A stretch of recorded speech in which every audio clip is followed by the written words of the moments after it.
Hello, this is Robert Rickover at Alexander Audio. And today my guest is Jano Cohen, who's an Alexander Technique teacher in Philadelphia.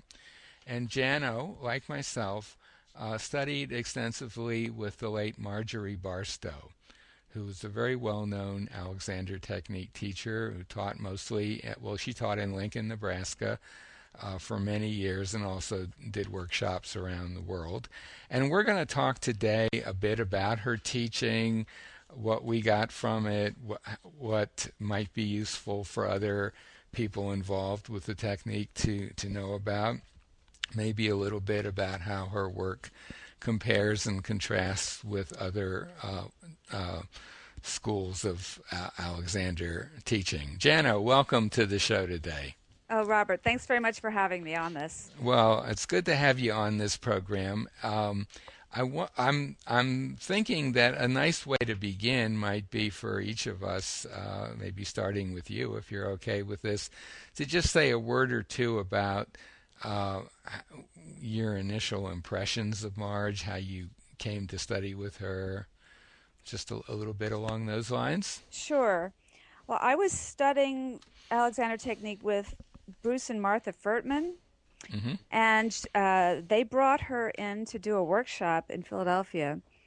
And I had really been not studying all that long, and Marge was it's kind of like a whirlwind.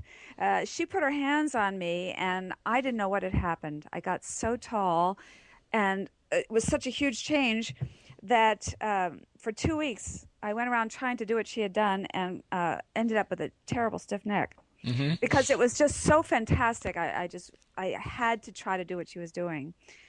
And so I from that and other experiences, I decided to train to become a teacher.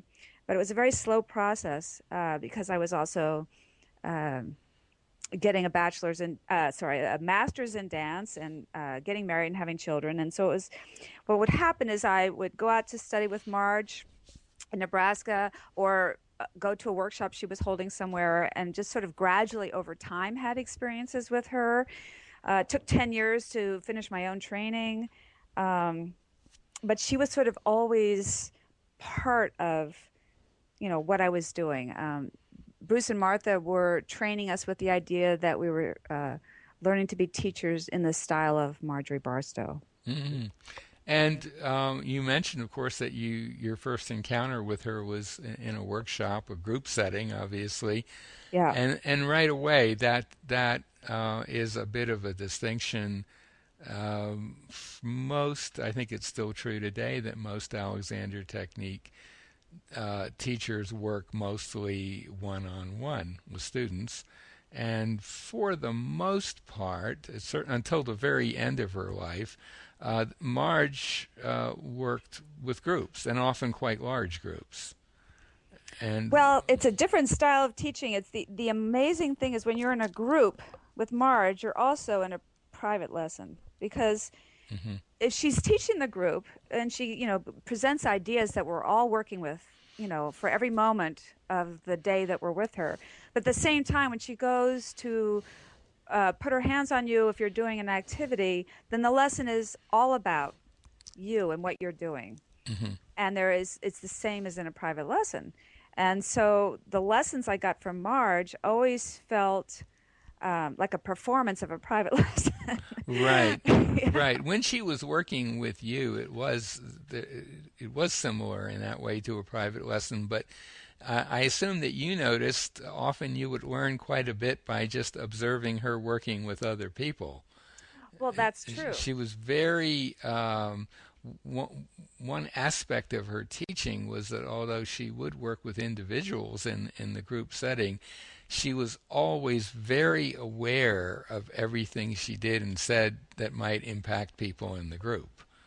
Well, and especially since Marge taught according to principle. She was always presenting, this wasn't body work. She wasn't doing something to us. She was teaching us a set of principles that we could use, a process that we could use, so that when we were witnessing other people working, we were understanding that we were learning to a process of awareness and using a means whereby to change what we were doing. Mm-hmm. And this was always in her language and always in how she demonstrated with such simplicity that was no mistake, and that we were responsible for our own use throughout the workshop. So Yeah. that we were not sitting there just, lazing around. We were at work. And Right. this was our work. She was a facilitator, but that it was the work we were doing with ourselves that was our study. Mm-hmm. And I think that element of putting responsibility on the student really right from the beginning is again something that distinguishes her work from the work of at least some other teachers. Certainly, when I was training in England, I was halfway through a training course when I first came to Lincoln to take a winter workshop with her. And I was amazed that she would, in the way in which she would engage people who had never had any Alexander exposure before, because in the tradition that I was training in, there was kind of an unspoken assumption that you really, as a teacher, your job was to use your hands to help a student get a better level of coordination, and then maybe after a while you could start helping them with or teaching them some ways to direct themselves, but you wouldn't want to be doing that right away. Whereas Marge would pretty much jump in right away and ask people to start to think. Well, my first teacher was actually Catherine Viola-Polska, Mm-hmm. and she was a magnificent teacher in some ways. Her hands would just transform me. Mm-hmm. But I came to her because I had back pain. And so she would do a lot of table work with me mostly and a little bit of, chair, but not much else. Mm-hmm. And I would feel much better. Mm-hmm. And then I would go to a dance rehearsal and my back pain would come all the way back as if I Right. hadn't had a lesson. So it was wonderful work, this kinesthetic reorganization, but I couldn't make use of it. So for my learning style, that just didn't work. For some people, that does work. They learn with their bodies, but I need more. I need an analysis of the process. I need instruction, and I find that those teachers, some of the people work with. Like what is it, this repetition, this kinesthetic experience, the Mm-hmm. repetition of that is what they hold high, and they teach that way, and it's really a beautiful way of teaching, and I have experienced it from really great teachers, Mm-hmm. but it for me is insufficient. I need to be involved in a process that I can understand and I can use, and Marge was so clear with that. um, and all her teachers were. That was the astounding thing, that when I went to Lincoln, she would have like 14 teachers teaching with her. So she would teach the large group, and then we would break off into small groups, and each of the teachers would then work with us. And some of them used different language than Marge did. And it was just different. Everybody is different how they teach the Alexander technique. It's impossible not for Mm-hmm. it to be so. And these teachers then would clarify for me in just a different way. But clearly, she had transmitted the process she was using to instruct people to her teachers. So that made it clear to me also that it was a process to be learned rather than a particular teacher's hands that I was trying to encounter. Or even a particular activity. Right, And I right. think that's something that just really struck me as when I first encountered Marge, because on our training course in England, which was a Walter Carrington style training course, um, the the teachers on that course were all musicians, and they actually were kind of pioneers in what in England was called an application approach, where they would actually work with musicians playing musical instruments. And in the case of one of the teachers on the course, he was also a runner, and he worked a lot with runners. And I remember going out on, in parks in London, and he would work with us running. But that was pretty pretty far out at that time. This was about over 30 years ago in Oh, England. wow. There was a lot of controversy about that. I And there see. were a lot of teachers who felt, and I think the standard model of the day was you come for lessons, you have chair work, you have table work. Um, Depending on the particular school, you might get lunge work, or you get things like monkey and hands on back of chair. You get certain standard procedures, and the underlying assumption was that that would carry over into the rest of your life. And of course, to a certain extent, it does. But as Paul said, one of the directors of our course, he was a violinist as well as being a runner, and he said, a lot of musicians, when he would talk to them about their Alexander experience, would say, "Oh, you mean I could actually apply this to my playing?" Yeah.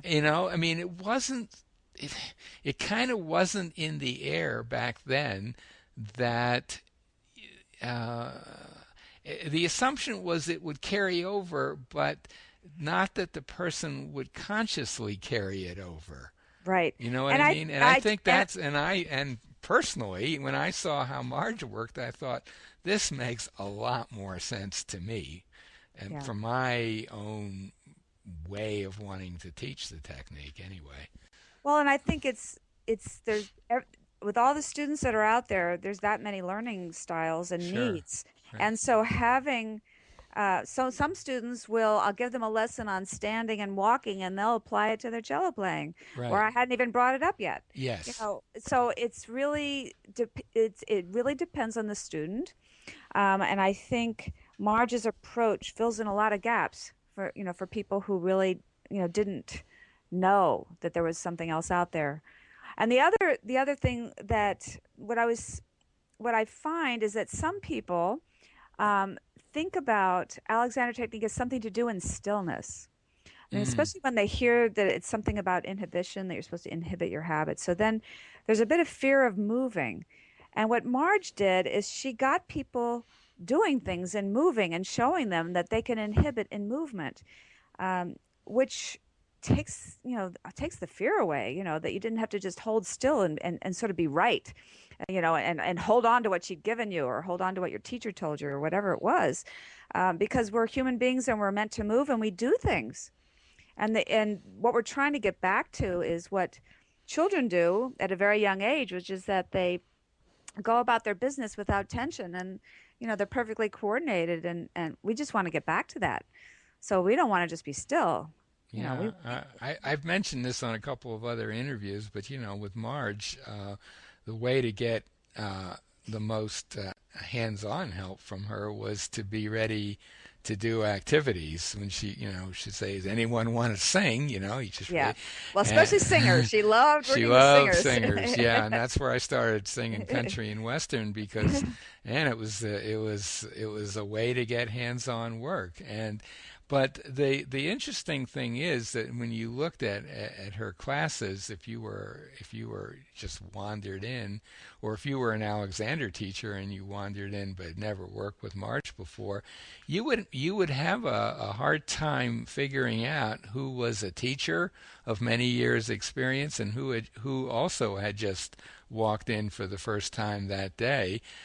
But one way you maybe could tell would be that the Alexander teachers often couldn't imagine an activity that other Right. than possibly uh, teaching the Yeah. Alexander technique as an Yeah. Yeah. activity. And of course, she would work with people with that, but that got into quite a different situation. You were really you had to expect some pretty tough teaching if you Well, were the going thing to do is, that. I was spared that because I wasn't a Because teacher you yet weren't when a I started. teacher, Yeah, yeah. I was a trainee, and the Right. other thing is I was a performer.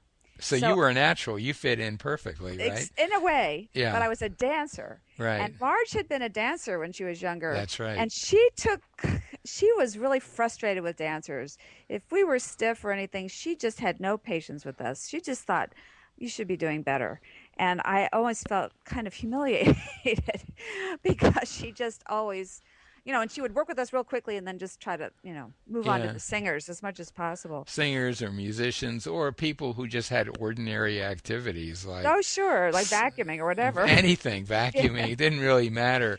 And that your reference to the stiffness and so on, um, Marge was definitely not into stiffening or holding positions, and I think among people who studied with her, who also had some exposure to other forms of Alexander teaching, in our more derogatory moments, we would refer to some other teachers as being Alexandroids, sort of Yes. stiffly trying to be right. And of course, their take on us was we were all slouchers, Right. and of course there's a bit of truth in both of those, but Sure. it does point to kind of to me a basic difference in what Marge was looking for and what maybe some more traditional teachers are looking for, in that she was not looking for anything approaching a right position. She was looking for ease of movement, Yeah. basically. And I think some teachers maybe have slipped into ideas about um, right and wrong kind of ideas about posture, maybe, and movement that Marge would not have been particularly interested in. Right. Do you agree with that from what you've seen, or how do I you? think so. I didn't know Marge well because I was, uh, sh- I just sort of observed her a lot more than really understanding what her point of view was as well. Hmm. But I found that she really wanted, as we were talking earlier, about people being responsible for themselves and thinking. Um, and for example, one time she was working with me, and she gave me a little ease up, as we used to call, a little quickie, and I Yeah. started walking, and she'd say, "Why are you pulling down?" And I was shocked. I didn't know. I said, "Well, I don't mean to be pulling down," but clearly she wanted us to keep thinking and keep working with ourselves. So, and that was during walking. So it wasn't about holding a posture. Certainly, it was about continuing to inhibit that pulling down habit. Hmm. And Hmm. I didn't have full control over that. That was just not a way I could learn. Just decide to do that. I just needed more help than that. But that so that I could tell that that's what was important to her, was that you continue your thinking, you continue improving, and you're not just being dependent on a teacher. Right, right. And I think one thing that might be useful to briefly talk about was her utter dedication to the principles of the technique. I mean, I can't imagine anybody who read Alexander's books more often and more thoroughly than Marge, and in her case, particularly use of the self. I mean, it almost functioned as a kind of a Bible for her, and Yeah. I'm sure you can remember. I mean, if you wanted for sure to get some help from her, if you got up and started reading from Use of the Self, she would just love that. And she would talk about that book and about Alexander's writings a lot, and she would constantly say how important it was for Alexander students and teachers to read what he wrote and to really think about it, and not just to read it, but to read it and reread it and reread it over and over again. Well, you may have heard that more because you were a teacher. I didn't hear that Mm. as much, but at the time that I went, Don Weed was giving a workshop on how to read Alexander's books, and so I think she imbued that with her teachers, and I got that impression that way. And the other thing is that what struck me as like miraculous was that she went all the way to England to study with FM Alexander because she read his book. She read So Constructive Conscious Control, I yeah, believe, in 1920, and her dance teacher lent her a copy of it, and which is just wild she to me. just latched onto it and convinced her parents to send her and her sister over to England sometime in the 20s, mid 20s, and they spent 6 months there studying with Alexander. And actually, Marge had the first first movie camera, first home movie camera in the state of Nebraska, and Mm. took it with her and filmed it. And there are shots of that trip that you can see on YouTube. If you go to her site, you can actually see a picture of Alexander hamming it up in front of Oh, Ashley really? Place. Yeah, it's all there. And I think it's interesting. I mean, Marge's own background, she studied physical education at the University of Nebraska. She wasn't born in Lincoln, but her family moved to Lincoln when she was 2. And in some ways, she was a very sheltered person. I mean, her family was very wealthy. They could afford to send her wherever she wanted to go. Um, in other ways, she was extraordinarily adventuresome. I mean, Yeah. for a young woman in the early 20s to take a ship over to England with just her sister and spend 6 months there. I mean, that was kind of gutsy, don't you think? I do. And then when Alexander announced that he was going to start training teachers, she was the very first person to sign on. I remember Walter Carrington once telling me that with absolute amazement. He said, "Yes, the first person was Marjorie Barstow from Lincoln, Nebraska, like, the end of the world, signed on for his first training course." Yeah. And so, gosh, is there anything else you want to say about Marge that would be of interest to Alexander students or Alexander teachers? Well, I want to talk about her actual teaching Sure. because it's hard to talk about because it was a physical experience Right. more than anything.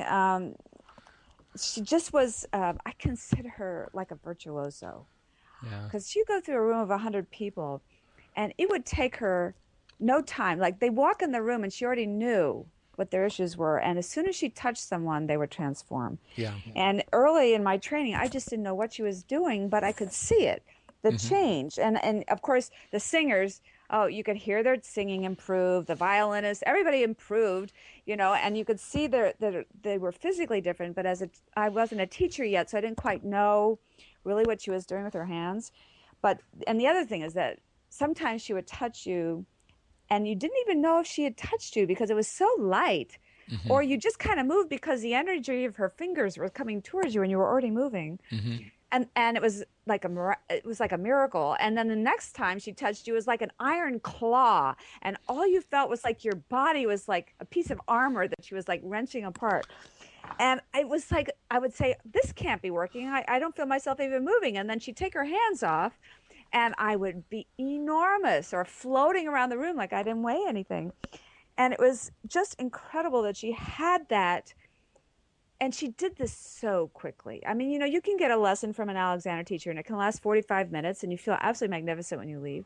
But Marge would sometimes touch you and 10 seconds later, you were totally transformed. Yeah.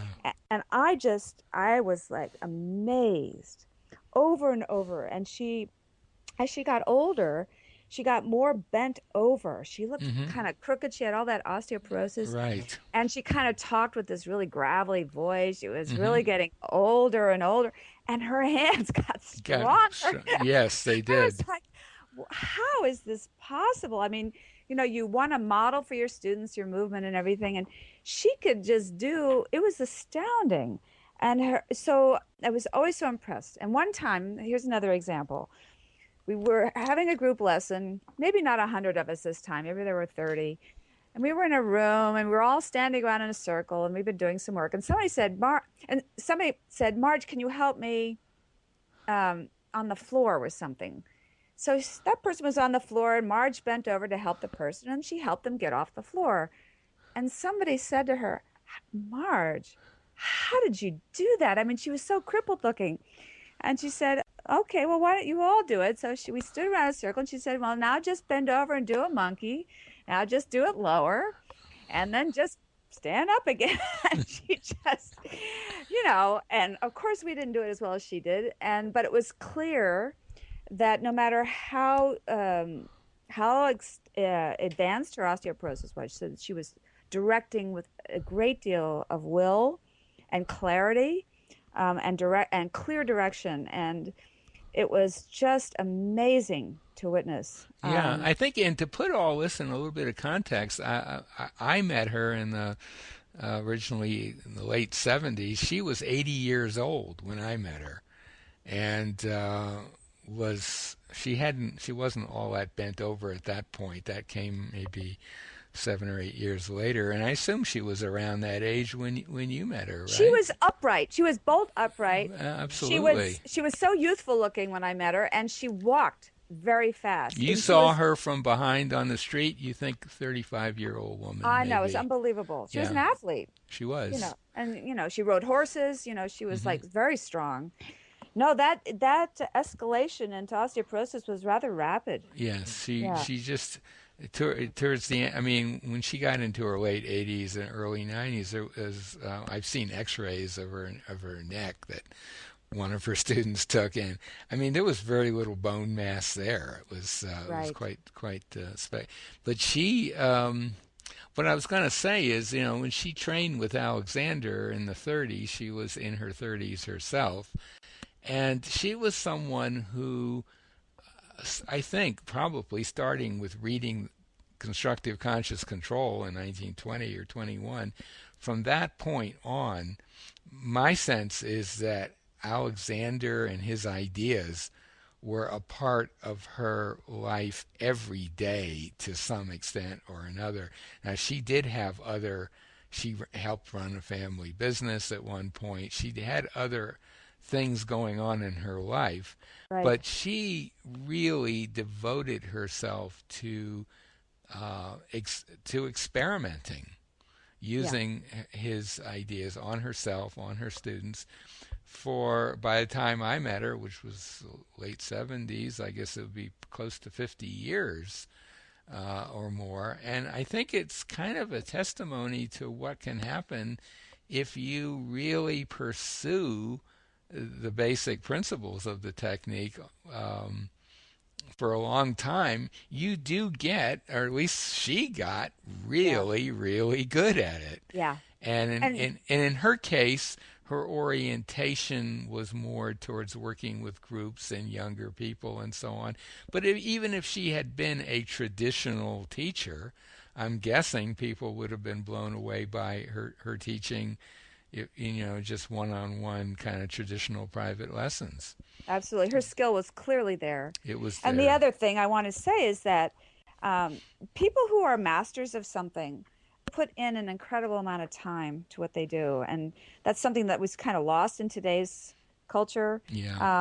And my Tai Chi teacher's teacher, Chingman Ching, was quite a master of Tai Chi, and somebody asked him, how do you get good at this? He said, well, I practice Tai Chi 24 hours a day. Mm-hmm.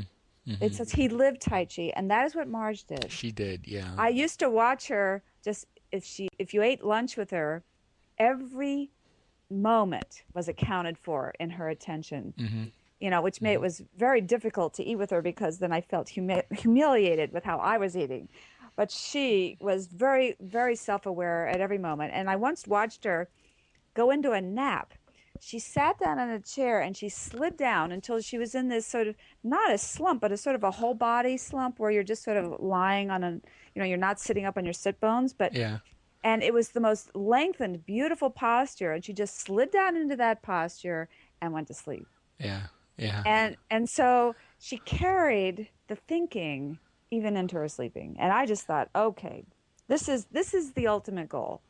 To really, transform yourself at any chance you get, and you will develop that kind of skill. I would agree with that. I mean, she really did devote herself. She saw something in Alexander's writing, and then, of course, then she met him, that to her just seemed much more important than almost anything else in her life. She closed her dance studio down. She used to say things like, "I feel so sorry for the people who learned dance from me before I studied the Alexander technique," and she just really put her whole self into this process. And even though a lot of the time, particularly before the early 70s, she was working in much more mundane activities, as I say, helping run a family business. They owned grain elevators and ranches and that kind of stuff. And she had some other interests, but in the background was always the principles of that Alexander had discovered. And she herself would she tended not to use the phrase Alexander technique all that much. I remember for the summer workshops, the little flyers would say something like, come out to Nebraska to explore the discoveries of Mr. Alexander, or something Right, like that. right. And then she would joke with people. She'd say, "Well, now when you go home, and people ask you, what did you learn in Nebraska?" She'd say, "Well, you could just tell them I learned a little bit of nothing out there." Yeah, And or she'd say the conservation of energy. conservation of energy. Yeah, she loved that expression. Yeah. Conservation of energy as applied to human beings. And another phrase she used, which I've never heard anyone in the Alexander world use other than her, is she used to talk about the science of human movement. And she believed that someday there would be a real science of human movement based, at least in part, on Alexander's discoveries. That people would really understand human movement in ways that Alexander did, but they would be able to put it into more scientific language. And it's interesting that current research in neuroscience fits in beautifully with Alexander's ideas. I think Yeah. Marge would love to have heard about some of the recent discoveries in neuroscience, and even the word inhibition seems to have snuck into neuroscience as being, the really important aspect of thinking and moving. So Our gift in Marge. our gift from Marge. Anything else you want to say before we I come guess, to an end? sure. I just one more thing is that I think Marge could have just stayed on her ranch and practiced these principles for herself, but something in her, I don't know her history of this particularly, but she wanted to share this work. Hmm. And clearly, when people came out to study with her, there was such a huge amount of energy that she would put into her teaching. And, Hmm. in her 90s, to be able to teach that many hours a day, she wanted to share the work. She wanted to help people. And she wasn't like a marvelous verbal communicator. Like if people asked her questions, she would just give you these simple answers and it just wouldn't quite fit the bill. But she answered you with her work, her physical work, Hmm. Hmm. and how she conducted her classes. And there was something very deeply caring about that she Yes, wanted to yes. give it to people, and she wanted them to do better than they were doing with it. Um, and the last time I worked with her, I was in a workshop in Washington, D.C., and I felt she looked over at me. I was sitting there with Claudia Vess, and she said, "Oh, you two just look so beautiful sitting there." And I thought to myself, wow, here was somebody who used to seem like she looked with such a critical eye. And I always felt so humiliated with how I was doing, um, that there was just something genuinely caring and appreciative in her teaching, and her wanting to share the work. And that was a beautiful realization for me. Hmm. Um, Well, and one thing about Marge that I mean, not everyone who teaches the Alexander. In fact, most people who teach the Alexander technique today don't have a certain luxury that Marge had, which was that her family was extremely wealthy. I mean, her, right, her father had made, I'm sure, tens of millions of dollars or more in banking and all sorts of activities in Lincoln. And so for her, there was no financial pressure. And, she could go to London for 3 years to study with Alexander. That was not going to be a financial issue. And for many, many years after she came back, she did study. She acted as Alexander's brother's assistant in Boston and New York for a number of years. But when World War II broke out, she moved back to Lincoln. And for many years, she really had very few students. I Right. mean, Lincoln was not. There weren't that many Alexander teachers in the world, and not very many in America. And certainly, I think she once said that she was like 1,500 miles from the nearest Alexander teacher for many years. So, but when someone would show up, she would work with them, um, and her sort of fame, if you like, in the Alexander world really began partly by accident. She happened to teach at a couple of universities. She wasn't planning on doing group work, but they said, "Would you like to work with a group?" And she, in typical Marge fashion, she said to herself, "Well, I've never done that before, but I'll give it a shot." That was her basic approach to life in general. And she didn't really become well known among most Alexander teachers until the early 70s, when she was in her 70s. Wow. So, I didn't know that. Okay. yeah, she was. There were a few people who knew about her earlier, but again, maybe in her 60s. But the 40s and 50s, I don't think. My guess is hardly anyone outside of a few people here in Lincoln knew anything about her. So it's an interesting career trajectory, which I don't think most people today can take. No. But I think to some extent that accounts for her ability to stay focused on the principle. She never had a hustle for students because there was no financial need to do that. Right. So, anything else you want to say before we come to an end? Well, just that it's so lovely to reminisce about Marge. Mm-hmm. It's so great to remember her and her lessons. Some of them are still with me. Yeah. And when you sent out the link to the DVDs, it was so great to see her teaching again. And I think we all love studying with her, and it's just a great gift that you've given us to be able to reminisce about her and share her with other people who didn't perhaps have the opportunity to work with Right, her. and You know and what it's and, and in fact, just to put a little plug into a website that I created for her, MarjorieBarstow.com, and Marjorie is spelled Marjorie. That there are links. All of her videos are available on YouTube, and you can see her teaching in the early 80s, you can see her teaching in the mid 80s, and you can see her teaching around 1990. And of course, you'll see the osteoporosis kicking in by the end of that. But a lot of people have emailed and called me and said that just watching her teach, watching those videos, was pretty enlightening and helped them with their Alexander studies. So they're all there. They're available on YouTube, and check them out if what we've been talking about interests you. So I guess this will be a time to bring the conversation to an end.